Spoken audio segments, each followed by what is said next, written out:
All right, welcome, moon lovers. We are here today with 8 minutes on the clock. I am Kathy Marie Howell, and I have my illustrious co host, Imber Tyler. Good Hello. morning. Good morning. And we are working to manifest some magic. So we've got the topic of illusions happening this month. We are in the first quarter cycle, which means it's action time, which we love. The keys are whimsical and solutions. So we're having fun, a little bit of fun here. And our focus this first quarter is wishful enthusiasm. So, are you ready to talk about some wishful enthusiasm, Ember? Throw a question at me. I'm ready. All right, I love it. Okay. All right. How do you defend and honor your gift of choice when asked to make a decision? Honor and defend and honor. Okay. How do you defend and honor your gift, in quotation marks, your gift of choice Yeah. when asked to make a decision? So I do allow my head to get involved in this. I'm really into making lists and and try to get like all the mind clutter down onto to paper or an electronic list or whatever. Just try to get it out of my head onto something so I can visualize it a little easier. Um, and then in going through all those pros and cons, then I kind of go with my gut a little bit and my intuition too. Like they both have a place in this and they're very connected, right? Mhm. There is a direct line between the two. But I after going through the list, I like taking a look and seeing if there is a physical reaction to the list. Right. And that is what I like to go on, not necessarily like making a choice from my head, more from my heart. So now that sounds great and wonderful, right? But what if you don't have an opportunity, right? It has to happen quickly. Then yeah, it's straight gut instinct. And a straight gut instinct. And that's a lot of times where, maybe the wrong or the bad, the not right for you choice at that moment happens, or in hindsight where you look and think, no, wait a minute, I had an opportunity to go a different direction. What on earth made me go this way? And that does happen a lot, but there's always a lesson in there somewhere, somehow. There's always a lesson to be learned in there. So as for defending it, no, I don't necessarily try to defend any choice that I make. Um, I don't have to defend it because they're all just learning opportunities for expansion and growth and discovery, and just part of my mystical journey, right? Um, but one thing about, and needing to make a choice, like you don't know what's going to happen on the other side many times. Sometimes you can write that out and you can see a direct result from it. But having to especially spur of the moment and having to make those choices, sometimes you just kind of have to embrace the unknown.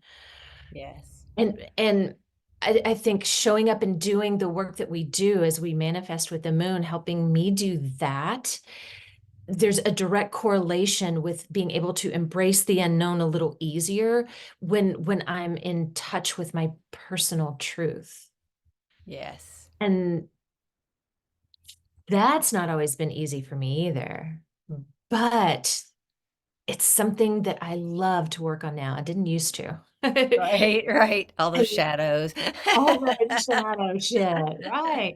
I love it now. And for one, Yeah. because we have found a system that makes it fun and easy to do. Yeah. And I love that. What is our word this month? Whimsical. Yes. Yeah. One of To them. be able to look at these choices is almost, just like a whimsical object of, huh, well, that's pretty. Right. But is it a shiny object or is it something that, I really do need to focus and work upon? Um, because I'm really good at going for the shiny objects. Oh, that's such a thing, right? It Yes, shiny is. object syndrome is real. It really is. And it's, I don't want to say especially because I'm an Aries, because I feel as though that has something to do with it from me, from my personality, or something that I want to categorize. So that's the Aries part of me. But I like to keep moving ahead nonstop. Sure. And sometimes I bypass some choices, or I make those quick gut instinct choices of, oh, this is where we need to go. This is what needs to happen next. And I don't take the time to really think it through sometimes. Yeah. And I do think there's always a place. I think we should always trust our gut and always trust our instincts. But I do believe there's a place for the head, the mind, the knowledge. That's where the wisdom is in there. And that helps us connect the two. Okay, so I want to go back to the defending part. So, like, Yeah. I think you said a lot of really amazing things, and yet I feel like, especially in today's society, that people want or expect, and so maybe even defend isn't really the word to use, but maybe debate at your choice, and it's like, are you open to that? And how do you defend or Yeah. debate your choice that you create? Yeah, yeah, that's great because there is a lot of defending of choices out in the world these days. And and when you do draw that line, there's not really opportunity to learn from each other, right? Yes. So yeah, so debating the choices, talking them through, and being open to saying, hey, I'm not sure this was the right idea or not, or um, can I get your opinion? But being open to having conversation, I think, is always important because we do want to feel heard. We Yes. do want to feel acknowledged. And I think so much of the time that kind of turns into defense of, if I've made this choice in life, I have to live with it forever. And it has to be, it becomes who I am. Right. Becomes a piece of me. So if you don't agree with that, then you don't agree with me. And that's we're Don't time. take it personal. Right. Um, yeah. Yeah, All right. Well, yeah, we definitely. covered a lot with that, and just the wishful enthusiasm and bringing it back around. I don't know. What's your key takeaway? I think that it's that. So I personally love the data. So when you're saying like making the list, so it's like, but yeah, that hoping. I think it's that hoping for the best. You make your choices, and you always hope for the best because otherwise you typically wouldn't do that unless you're into self-torture or something.